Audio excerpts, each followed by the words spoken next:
قال النبي صلى الله عليه وسلم القرآن حجة لك أو عليك وقال النبي صلى الله عليه وسلم سألت ربي عن اختلاف أصحابي من بعدي فأوحى إلي يا محمد إن أصحابك عندي بمنزلة النجوم في السماء بعضها أقوى من بعض فلكل نور فمن أخذ بشيء مما عليه من اختلافهم صدق الله العلي العظيم وبلغنا رسوله النبي الكريم ونحن على ذلك لمن الشاهدين والشاكرين والحمد لله رب العالمين۔ تمام حضرات مل کر بآواز بلند درود پاک پڑھ لیجیے۔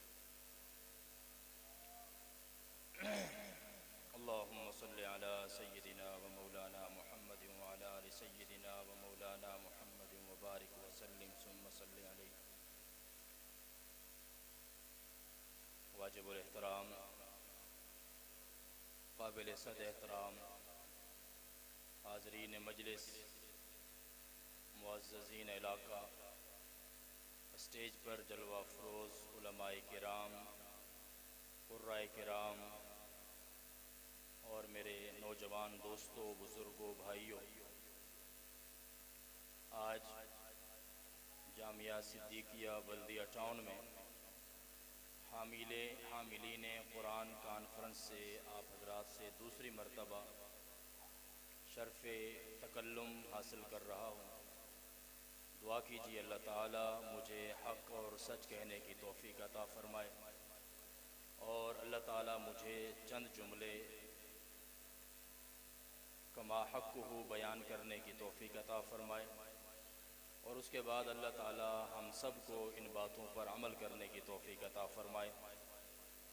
بہت خوبصورت پروگرام سجایا ہے حضرات نے، میں مبارکباد پیش کرتا ہوں اور آپ سے مل کر دعا کرتا ہوں کہ اللہ تعالیٰ اس ادارے کو دن دگنی رات چوگنی ترقی نصیب فرمائے۔ میرے سامنے چھوٹے چھوٹے حاملین قرآن اس وقت سفید لباس میں اسٹیج پر آپ حضرات کے سامنے موجود ہیں۔ دعا فرمائیں اللہ تعالیٰ ان چھوٹے چھوٹے معصوم بچوں کو ہمارے آنے والے کل کی نسلوں کے لیے اس پیغام کو بہترین انداز میں پہنچانے کی توفیق عطا فرمائے۔ میں بہت مختصر گفتگو کروں گا اور کوشش کروں گا کہ آپ حضرات میری طرف ہی متوجہ رہیں، آپسی گفتگو سے تھوڑی دیر کے لیے پرہیز فرما لیں۔ رات کا آخری پہر ہے، سحری قریب ہے، تہجد کا وقت ہے، قبولیت کا وقت ہے۔ اس وقت ہم جو بھی زبان سے کہیں گے انشاءاللہ العزیز اللہ رب العزت اسے قبول فرمائے گا۔ عبادت کی نیت سے بیٹھیں۔ بہت خوبصورت کانفرنس کا عنوان رکھا گیا ہے، حاملین قرآن کانفرنس۔ قرآن پاک ایک امانت ہے، قرآن پاک ایک عظمت ہے، قرآن پاک ایک ذمہ داری ہے، قرآن پاک اللہ رب العزت کی طرف سے عطا کردہ کلام ہے، اور یہ کلام کسے ملا ہے، اس کلام کو کس نے لیا ہے، اس کلام کو کس نے اٹھایا ہے، اس کلام کو کس نے پہچانا ہے، اس کلام کی ذمہ داریوں کو کس نے نبھایا ہے، اور اس کلام کو سب سے پہلے کس نے سنا ہے، اس کلام کو سب سے پہلے اترتا ہوا کس نے دیکھا ہے، اس کلام کو لانے والے کی زیارت کس نے کی ہے، جس پر یہ قرآن اتر رہا تھا اس عظیم المرتبت شخصیت کا دیدار کس نے کیا ہے۔ یارو بہت عظمت والی بات ہے، بہت بڑی ذمہ داری ہے۔ آپ چھوٹی سی ذمہ داری کسی کو دیتے ہو تو سب سے پہلے آپ اس بات کی جستجو میں لگتے ہو کہ میں جو ذمہ داری جس کو دے رہا ہوں کہ آیا وہ اس ذمہ داری کو قبول کرنے کی صلاحیت بھی رکھتا ہے یا نہیں رکھتا۔ میں جس کو یہ ذمہ داری دینے لگا ہوں کیا وہ اس ذمہ داری کو اپنے پاس محفوظ بھی رکھ سکتا ہے یا نہیں رکھ سکتا۔ میں جس کو یہ ذمہ داری دینے لگا ہوں وہ اس ذمہ داری کے تقاضوں کو پورا بھی کر سکتا ہے یا نہیں رکھ سکتا۔ کہیں ڈر تو نہیں جائے گا، بھاگ تو نہیں جائے گا، یا آج تو میرے ساتھ کھڑا ہے کل منہ تو نہیں پھیر لے گا۔ جب ذمہ داری اس کے سامنے آئے گی اس ذمہ داری کی حساسیت کو پہچان بھی لے گا یا نہیں لے گا، اس ذمہ داری کی عظمت کو یہ سمجھے گا بھی یا نہیں سمجھے گا۔ یہ آپ کا اور میرا تجزیہ ہوتا ہے چھوٹی سی دکان کھولنی ہے، کسی کو دکان پہ بٹھانا ہے، باپ 1000 مرتبہ سوچتا ہے کہ میرا بیٹا اس قابل ہے کہ میں اسے دکان پہ بٹھاؤں، یہ اس دکان کو ترقی دے گا یا اس دکان کا بیڑا غرق کر دے گا۔ چھوٹا سا ادارہ بناتے ہیں، محتمم صاحب سوچتے ہیں بوڑھا ہونے لگا ہوں، میرے بعد اس ادارے کو آگے بڑھانے کے لیے میرے بیٹے میں یہ ذمہ داری ہے یا نہیں ہے۔ اگر وہ محتمم خوف خدا رکھتا ہے تو اس بات کو پہلے سوچتا ہے کہ اگر میرے بیٹے میں ذمہ داری کا احساس ہے اور اس امانت کو نبھا سکتا ہے تو وہ ذمہ داری اسے دیتا ہے، وگرنہ وہ کسی اور اہل شخص کو لے کے آتا ہے کہ آپ اس ذمہ داری کو پورا کیجئے۔ آپ کوئی فیکٹری بناتے ہو، اس فیکٹری کو آگے بڑھانے کے لیے، ترقی دینے کے لیے آپ 1000 لوگوں سے مشورہ کرتے ہو کہ یار چھوٹی سی فیکٹری بنا لی ہے، اب اسے آگے بڑھانا ہے، اب اسے ترقی دینی ہے، اسے بام عروج پہ پہنچانا ہے۔ آپ دوست ہو، میرے ساتھ اٹھتے بیٹھتے ہو، مجھے مشورہ دو کہ میں اس شخص کو اس قابل سمجھوں یا نہ سمجھوں، کہ میری ذمہ داری کو پورا بھی کر سکتا ہے یا نہیں کر سکتا۔ اللہ نے 1450 سال پہلے ایک ذمہ داری زمین پر اتاری، اور وہ ذمہ داری جب قرآن کی صورت میں اِنَّا عَرَضْنَا الْأَمَانَةَ عَلَى السَّمَاوَاتِ پیدا کرنے کی ضرورت ہوتی ہے کہ اس ذمہ داری کو پورا کرنے کے لیے آپ احساس ذمہ داری پیدا کیجئے، اپنے اندر قابلیت پیدا کیجئے، اپنے اندر صلاحیت پیدا کیجئے، اپنے اندر ٹیلنٹ پیدا کیجئے، تاکہ آپ اس امانت کو صحیح طور پر سر انجام دے سکیں۔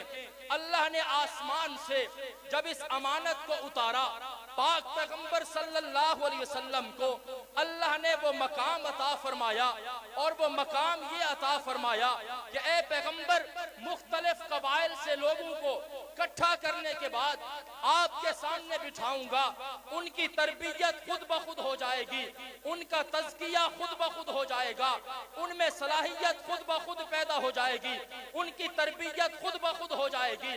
اللہ وہ کیسے ہوگی؟ فرمایا مختلف قبائل کے لوگ اکٹھے ہو کر پاک پیغمبر کے سامنے آئیں گے، دیدار مصطفیٰ کریں گے، چہرہ مصطفیٰ کو دیکھیں گے، ایمان کو۔ اللہ کہتے ہیں وَلَٰكِنَّ اللَّهَ حَبَّبَ إِلَيْكُمُ الْإِيمَانَ وَزَيَّنَهُ فِي قُلُوبِكُمْ وَكَرَّهَ إِلَيْكُمُ الْكُفْرَ وَالْفُسُوقَ وَالْعِصْيَانَ أُولَٰئِكَ هُمُ الرَّاشِدُونَ۔ آپ کہتے ہو مدرس بیٹھ کر اپنے شاگرد کو پڑھاتا ہے، تربیت کرتا ہے، میں کہتا ہوں امام الانبیاء کی یہ خصوصیت ہے جو ایک مرتبہ ایمان کی حالت میں پیغمبر کا دیدار کرتا ہے، رب کہتا ہے آٹومیٹکلی میں اس دیدار مصطفیٰ کی برکت سے وَلَٰكِنَّ اللَّهَ حَبَّبَ إِلَيْكُمُ الْإِيمَانَ وَزَيَّنَهُ فِي قُلُوبِكُمْ وَكَرَّهَ إِلَيْكُمُ الْكُفْرَ وَالْفُسُوقَ وَالْعِصْيَانَ أُولَٰئِكَ هُمُ الرَّاشِدُونَ۔ پیغمبر کا دیدار کیا، دل میں ایمان کی محبت اللہ نے ڈال دی ہے۔ پیغمبر کا دیدار کیا، اللہ پاک پیغمبر کے صحابہ کے ایمان کو مزین کر دیا۔ دیدار مصطفیٰ کی برکت کے ساتھ اللہ نے پیغمبر کے صحابہ کے نزدیک کفر کو، عصیان کو، نافرمانیوں کو ان کے لیے ناپسندیدہ بنا دیا، اور جواباً سرٹیفکیٹ عطا کرتے ہوئے اولئک هم الراشدون کہہ دیا، اولئک هم المفلحون کہہ دیا، رضی اللہ عنہم ورضوا عنہ کہہ دیا، لقد رضی اللہ عن المؤمنین کہہ دیا، محمد الرسول اللہ والذین معہ کہہ دیا، اشداء علی الکفار کہہ دیا، رحماء بینہم کہہ دیا، تراہم رکعا سجدہ کہہ دیا۔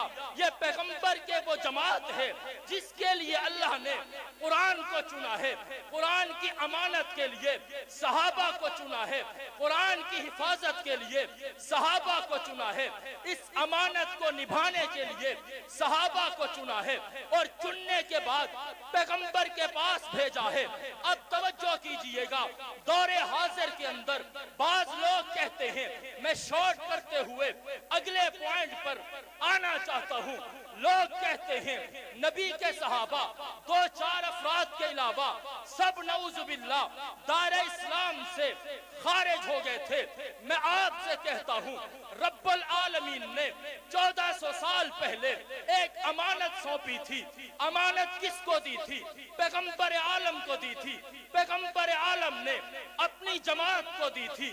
جماعت کو دینے کے لیے وہ جماعت کوئی عام نہیں تھی. رب نے پسند کیا تھا, رب نے منتخب کیا تھا, رب نے چنا تھا. چننے کے بعد پیغمبر کے سامنے بٹھا دیا تھا. رب نے خود کہہ دیا وَلَٰكِنَّ اللَّهَ حَبَّبَ إِلَيْكُمُ الْإِيمَانَ. یہ وہ لوگ ہیں جن کو قرآن دینے لگا ہوں. یہ وہ لوگ ہیں جن کو امانت دینے لگا ہوں. یہ وہ لوگ ہیں جن کو منتخب کرنے لگا ہوں. یہ وہ لوگ ہیں جن کے ایمان کو محبوب بنا رہا ہوں, مزین کر رہا ہوں, خوبصورت کر رہا ہوں, بناؤ سنگار کر رہا ہوں, تربیت کر رہا ہوں, تزکیہ کر رہا ہوں. تزکیہ کیسے ہوا؟ ربا پیغمبر نے کلمہ تو پڑھایا, تزکیہ کیسے ہوا؟ رب العالمین کہتا ہے عام اصول تو یہی ہے, شاگرد کی تربیت کرنی پڑتی ہے. یہاں اصول یہ ہے دیدار مصطفیٰ کرتے ہی ان کی تربیت رب خود فرما دیتا ہے. آج کا مدرس بیٹھ کر تربیت کرتا ہے, اپنے شاگرد کو پڑھاتا ہے, اسے سمجھاتا ہے, اصول بتاتا ہے, ضابطے بتاتا ہے, ملفوظات دیتا ہے, الفاظ سمجھاتا ہے, ترجمہ کرتا ہے, فقہ پڑھاتا ہے, علم الکلام پڑھاتا ہے, علم فقہ پڑھاتا ہے, علم تفسیر پڑھاتا ہے, علم بلاغت پڑھاتا ہے. تمام علوم استاد پڑھانے کے بعد سال کے بعد پروگرام سجایا جاتا ہے, لوگوں کو بلایا جاتا ہے, بلانے کے بعد اعلان کیا جاتا ہے 1 سال 2 سال 4 سال 5 سال 10 سال کی محنت کے بعد ہم نے یہ بچے تیار کیے ہیں. تم نے ہمیں دیے تھے, ان پڑھ تھے, کچھ نہیں جانتے تھے, ہم نے انہیں پڑھایا ہے. الف لام سے لے کر والناس تک پورا قرآن یاد کروایا ہے, تفسیر پڑھا دی ہے, حدیث پڑھا دی ہے, فقہ پڑھا دی ہے, فصاحت پڑھا دی ہے, بلاغت پڑھا دی ہے, عربی پڑھا دی ہے, انگلش سکھا دی ہے. یہ آج کے دور کا اصول ہے. استاد کی سند ضروری ہے. 1400 سال پہلے میرے پاک پیغمبر کے پاس جو جماعت آئی ہے, پیغمبر کا دیدار کرتے ہی پیغمبر کی عظمت کو اجاگر کرنے کے لیے رب اعلان کرتا ہے.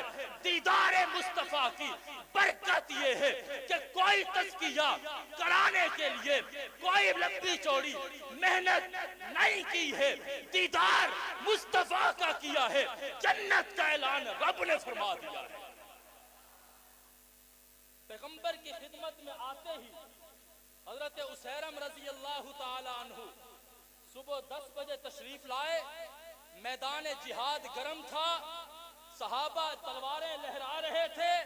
نبی کے پاس تشریف لائے اور آتے ہی کلمہ پڑھا, ایک سجدہ بھی نہیں کر سکے. اللہ کہتا ہے دنیا سے روح پرواز کرنے کی دیر ہے, جنت میں داخلے کی کوئی دیر نہیں ہے. یہ صحابہ کرام ہیں. اللہ نے 1400 سال پہلے صحابہ کرام کے لیے جس جماعت کے لیے قرآن کو بھیجنے کا اللہ نے انتخاب کیا, اسے صحابہ کہا جاتا ہے. کیا کہتے ہیں بھائی اسے؟ کیا کہتے ہیں اسے؟ کیا کہتے ہیں اسے؟ صحابہ کہتے ہیں. جو جاگ رہے ہیں وہ جواب دے دیں, جو جاگ رہے ہیں وہ جواب دے دیں. چھوٹے بڑے سب جواب دیں, دائیں بائیں والے سب جواب دیں, سامنے والے پیچھے والے سب جواب دیں, مسلمان بیٹھنے والے سب جواب دیں, صحابہ کو امام ماننے والے سب جواب دیں, صحابہ کو رہنما ماننے والے سب کہیں وہ جماعت کون ہے؟ وہ صحابہ کرام ہیں. پاک پیغمبر کے پاس تشریف لائے، نبی اکرم کا چہرہ دیکھا اور دیدار مصطفیٰ کرتے ہی اللہ نے وہ صلاحیت ہر ایک صحابی کے اندر خود بخود ڈال دی ہے۔ اللہ کہتا ہے اب یہ جس نے پیغمبر کا چہرہ دیکھ کے کلمہ پڑھا ہے، دنیا اپنی جگہ سے ہل سکتی ہے لیکن پیغمبر کا کوئی صحابی امانت میں کبھی خیانت نہیں کر سکتا۔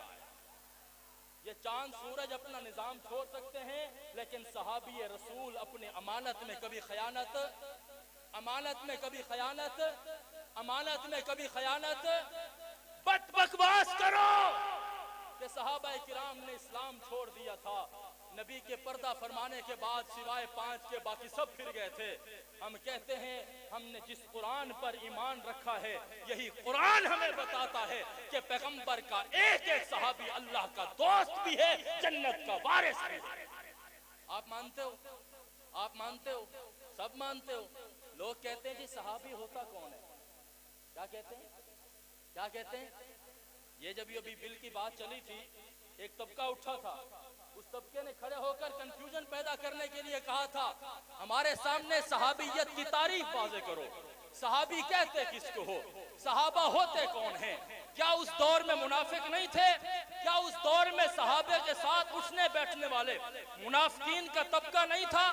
وہ سوال کرتا ہے کہ منافق بھی تھے، صحابہ بھی تھے، کافر بھی تھے، تمیز کیسے ہوگی، امتیاز کیسے ہوگا، پتہ کیسے چلے گا یہ صحابی ہے، وہ منافق ہے، وہ یہودی ہے، وہ عیسائی ہے، یہ محمد کا صحابی ہے۔ میں نے کہا عقل کے اندھے، اگر تیرا قرآن سے تعلق ہوتا، اگر تو نے قرآن کو پڑھا ہوتا، اگر تو نے قرآن سے نسبت قائم کی ہوتی، یہ قرآن تجھے بتاتا کہ پیغمبر کے دور میں صحابہ بھی تھے، پیغمبر کے دور میں منافق بھی تھے، پیغمبر کے دور میں کفار بھی تھے، لیکن واضح کہتا ہوں جو صحابی تھا وہ منافق کبھی نہیں تھا، جو منافق تھا وہ صحابی کبھی نہیں تھا۔ آپ کو بات سمجھ آ رہی ہے؟ آپ کو بات سمجھ آ رہی ہے؟ رسول خدا صلی اللہ علیہ وسلم اپنے صحابہ کو یوں پہچانتے تھے جیسے ایک باپ اپنے بچوں کو پہچانتا ہے۔ کیا آپ نے نہیں دیکھا غزوہ تبوک کے موقع پر منافق بھی آ رہے تھے، یا رسول اللہ گھر کھلے پڑے ہیں، گھر میں یہ مسئلہ ہے، یہ بہانہ ہے، یہ عذر ہے، ہم آپ کے ساتھ جا نہیں سکتے۔ احادیث بتاتی ہیں نبی اکرم کھلے دل کے ساتھ مسکراتے چہرے کے ساتھ فرما رہے تھے تمہارا عذر بھی قبول ہے، کیونکہ نبی جانتے تھے جھوٹ بولتا ہے، اور جو صحابی تھا اس نے آتے ہی کوئی بہانہ نہیں بنایا، کوئی عذر نہیں پیش کیا۔ یا رسول اللہ آپ کا کلمہ پڑھا ہے، قرآن آپ سے پڑھا ہے، حدیث آپ سے پڑھی ہے، تزکیہ آپ نے کیا ہے، تربیت آپ نے کی ہے، آپ کے سامنے جھوٹ نہیں بول سکتا ہوں۔ حضور نے فرمایا یہ میرا صحابی ہے جس نے جانتے بوجھتے میرے سامنے آ کر عذر پیش کرنے کی بجائے اپنی خطا کو خود ہی قبول فرما لیا۔ اور پھر گنوا رہے ہوتے ہیں وہ لوگ، گنوا رہے ہوتے ہیں کہ صحابی کی یہ خطا ہے، صحابی کی یہ خطا ہے، صحابی نے یہ گناہ کیا ہے۔ میں نے کہا جی ہاں جناب، آپ یہ جو بڑے بڑے پگڑ پہن کے آ کے بیٹھتے ہو، آپ یہ جو قرآن پاک کی آڑ میں کھڑے ہو کر، آج کل ایک بچہ بڑا مشہور ہوئے حافظ ابو بکر، آپ حضرات نے سوشل میڈیا پہ دیکھا ہوگا، ہمارے بہت سارے سادہ مزاج سادہ لوگ حضرات کہہ رہے ہوتے ہیں یہ دیکھیں جی وہ لوگ کتنا وسعت ظرفی کا مظاہرہ کر رہے ہیں، مسلمانوں کا بچہ ہے، سنیوں کا بچہ ہے، اس کا والہانہ استقبال کر رہے ہیں۔ میں نے کہا میرے محترم بھائی اتنا سادے مت بنو، وہ اس آڑ میں اپنا دفاع کرنا چاہتا ہے، وہ اس آڑ میں اپنا ایمان ثابت کرنا چاہتا ہے، لیکن اگر آپ اتنے زیادہ اپنے آپ کو مسلمان بنانا بھی چاہتے ہو، پھر میرا آپ سے سوال ہے پاکستان کے ابو بکر کا احترام تو کرتے ہو، مدینہ والے ابو بکر کا احترام کیوں نہیں کرتے ہو؟ تم جب تک مدینہ والے ابو بکر کا احترام نہیں کرو گے، ہمارے پاکستان کے ایک ایک بچے کے قدموں کو بوسے دیتے پھرو، تم پھر بھی اپنے آپ کو مسلمان ثابت نہیں کر سکتے۔ کر سکتے ہیں؟ کر سکتے ہیں؟ ہمارے بہت سارے حضرات کہہ رہے ہوتے ہیں ہماری پگڑیوں کا بوسہ دیتے ہیں، ہمارے ہاتھوں کو چومتے ہیں۔ میں نے کہا منافق کا طریقہ یہی ہوتا ہے، اور منافق آ کر کہتے تھے قالوا نشہد انک لرسول اللہ، اے پیغمبر ہم آپ کو اللہ کا رسول کہتے ہیں۔ اللہ نے کہا اللہ بھی گواہی دیتا ہے کہ یہ جھوٹ بولتے ہیں، یہ آپ کے ساتھ مخلص کبھی نہیں ہو سکتے۔ حاملین قرآن میں آنے والوں، اللہ تعالیٰ نے قرآن مجید کی حفاظت کے لیے، قرآن مجید کی عظمت کے لیے، قرآن مجید کو محفوظ رکھنے کے لیے، اور یہ امانت میرے رب نے جس جماعت کو سونپی تھی وہ جماعت صحابہ تھی۔ وہ جماعت کون ہے بھائی؟ وہ جماعت کون ہے؟ وہ کون ہے جنہوں نے دیدار مصطفیٰ کیا؟ وہ کون ہے جنہوں نے نبی کے پیچھے نماز پڑھی؟ وہ کون ہے جنہوں نے پیغمبر کے ہاتھوں پہ بیعت کی؟ وہ کون ہے جو بدر میں گئے؟ وہ کون ہے جو احد میں گئے؟ وہ کون ہے جنہوں نے نبی کو نماز میں دیکھا؟ وہ کون ہے جنہوں نے سجدے میں دیکھا؟ وہ کون ہے جنہوں نے رکوع میں دیکھا؟ وہ کون ہے جنہوں نے سواری پہ دیکھا؟ وہ کون ہے جنہوں نے ہجرت کی ہے؟ وہ کون ہے جو بدر میں پہنچے؟ وہ صحابہ ہیں۔ جو احد میں پہنچے وہ صحابہ ہیں۔ جو مکہ میں پہنچے وہ صحابہ ہیں۔ جو مدینہ میں پہنچے وہ صحابہ ہیں۔ جنہوں نے پیغمبر کے ہاتھ پہ کلمہ پڑھا ہے وہ صحابہ کی جماعت ہے۔ اور ہم سب صحابہ کو مومن مانتے ہیں، ہم سب صحابہ کو اپنے رہبر اور رہنما مانتے ہیں۔ مانتے ہو نہیں مانتے ہو؟ مانتے ہو؟ اگلا طبقہ جماعت صحابہ کے بعد جن کو حاملین قرآن کہا جا سکتا ہے، وہ ہر دور کے علماء بھی ہیں، حفاظ بھی ہیں، قراء کرام بھی ہیں۔ کون ہے بھائی؟ یہ تو پہلے مخاطب ہے نا قرآن کے، یہ تو پہلے وہ لوگ ہیں جنہوں نے قرآن کو اپنے سینوں میں محفوظ کیا اور ہم تک پہنچایا۔ یہ درمیان کا یہ جو گیپ ہے 1450 سال کا، یہ ایک لائن ہے، یہ ایک سلسلہ ہے حفاظ کرام کا جنہوں نے قرآن کے لفظوں کی حفاظت کی ہے، علماء کرام کا جنہوں نے علوم قرآن کی حفاظت کی ہے۔ اور آج بھی الحمدللہ ہم قرآن پاک کی حفاظت کر رہے ہیں، کرتے رہیں گے جب تک زندہ ہیں۔ آپ ساتھ کھڑے ہو یا نہ کھڑے ہو، ہمارا کام تھا قرآن کی نوکری کرنا، ہم کر رہے ہیں اور کرتے رہیں گے انشاءاللہ العزیز۔ آپ ساتھ دو گے، ساتھ دو گے، علماء کا ساتھ دو گے، مدارس کا ساتھ دو گے، مساجد کا ساتھ دو گے، اپنے بچوں کو قرآن پڑھاؤ گے، بچوں کو حافظ بناؤ گے، بچوں کو قاری بناؤ گے، بچوں کو عالم بناؤ گے، مفسر بناؤ گے، محدث بناؤ گے انشاءاللہ العزیز۔ جب تک آپ کا جذبہ جوان ہے انشاءاللہ رہتی دنیا تک قرآن بھی رہے گا، قرآن والے بھی رہیں گے انشاءاللہ العزیز۔ اللہ تعالیٰ سے دعا ہے اللہ تعالیٰ ہم سب کو قرآن مقدس کے مطابق زندگی گزارنے کی توفیق عطا فرمائے۔ اللہ تعالیٰ